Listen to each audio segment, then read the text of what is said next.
ഇന്ന് ഞാൻ നിങ്ങളായിട്ട് ചെയ്ത കുറച്ച് ഗാർഡനിങ് ഐഡിയാസ് ഷെയർ ചെയ്യാമെന്ന് വിചാരിച്ചാണ് വന്നിരിക്കുന്നത്.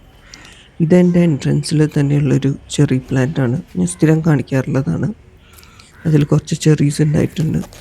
അതിന് ലീഫ് വൈസ് ആണെങ്കിൽ ഒരു ഇച്ചിരി പ്രൂൺ ചെയ്യാൻ സമയമായിട്ടുണ്ട്. പക്ഷെ നിറച്ച് ഫ്ലവേഴ്സ് ആയതുകൊണ്ട് എനിക്കത് പ്രൂൺ ചെയ്യാനും പറ്റാത്ത അവസ്ഥയിലാണ്. എല്ലാ ദിവസവും 2 എണ്ണം വെച്ച് കിട്ടും. കളക്ട് ചെയ്ത് ഫ്രീസ് ചെയ്ത് ഞാൻ വെക്കാറുണ്ട് ജ്യൂസിന് വേണ്ടിയിട്ട്.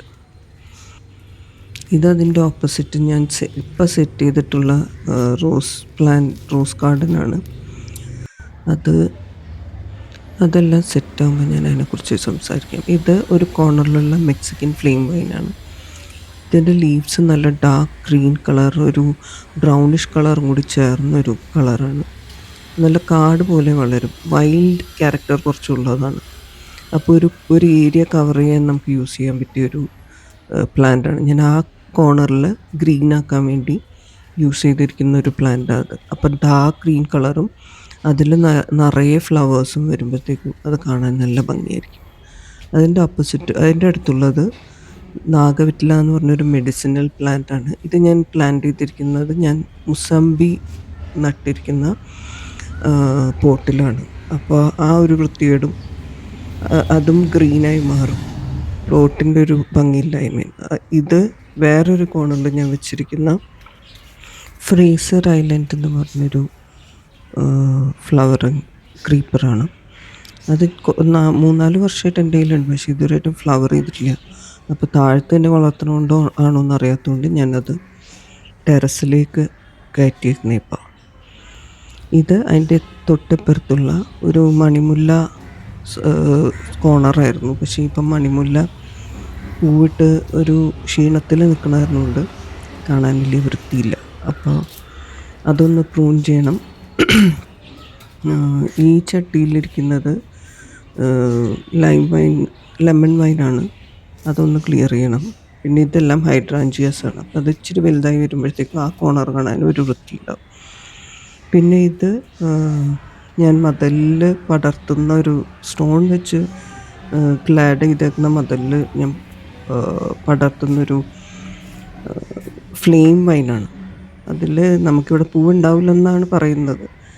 പക്ഷേ നമ്മുടെ ലേഡീസ് ഷൂ ഫ്ലവർ ചെയ്ത പോലെ ഇതും ഫ്ലവർ ചെയ്യുമെന്ന് എക്സ്പെരിമെൻ്റ് ചെയ്യാൻ ഞാൻ വാങ്ങിച്ചു വെച്ചിരിക്കുന്നതാണ്. അതിൻ്റെയും ഫ്ലവർ മറ്റേ മെക്സിക്കൻ ഫ്ലെയിം വൈൻ പോലെ തന്നെ ഡാർക്ക് കളർ ഓറഞ്ചാണ്. അതും ഇതിൻ്റെ ഇടയിൽ ഉണ്ടാകുമ്പോൾ നല്ല ഭംഗിയായിരിക്കും. ഇത് നേരെ ഓപ്പോസിറ്റുള്ള കോർണർ അവിടെ ഞാൻ സെറ്റ് ചെയ്ത് വരുന്നതേ ഉള്ളൂ. പക്ഷേ ഈ സെറ്റിംഗ് ഏകദേശം എനിക്ക് ഭയങ്കര ഇഷ്ടമായി. ഡാർക്ക് ഗ്രീൻ കളറ് മുല്ലയുടെ ലീഫും അതിൻ്റെ പുറകിൽ സെലോഷ്യ അല്ലെങ്കിൽ കോഴിപ്പൂ എന്ന് പറയുന്ന പൂവിൻ്റെ ഓറഞ്ച് ഓർ റെഡ് വേർഷൻ നല്ല ഭംഗിയായിട്ട് ആ ഡാർക്ക് ഗ്രീനിനെ കോംപ്ലിമെൻ്റ് ചെയ്ത് എനിക്ക് തോന്നി.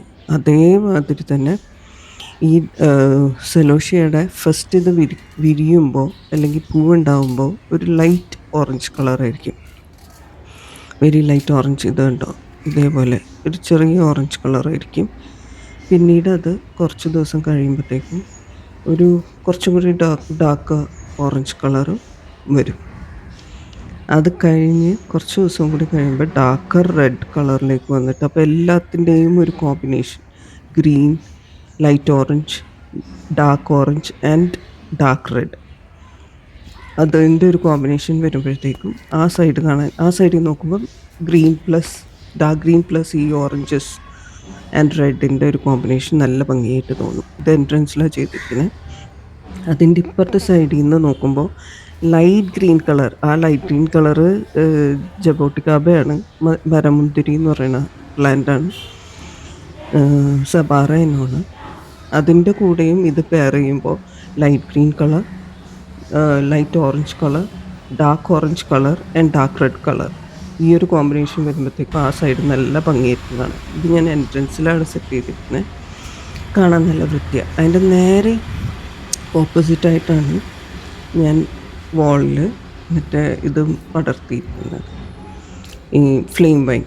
അപ്പം എൻട്രൻസ് കാണുമ്പോഴത്തേക്കും കയറുമ്പോൾ നമുക്കൊരു കോട്ടേജ് ഗാർഡൻ ഫീല് എപ്പോഴും എനിക്ക് തോന്നാറുണ്ട്. ആ ഒരു സ്റ്റൈലാണ് ഞാൻ നോക്കുന്നത്. ഇന്നലെ പറഞ്ഞ പോലെ കുറേയൊക്കെ അത് സക്സസ്ഫുള്ളായി വരുന്നു.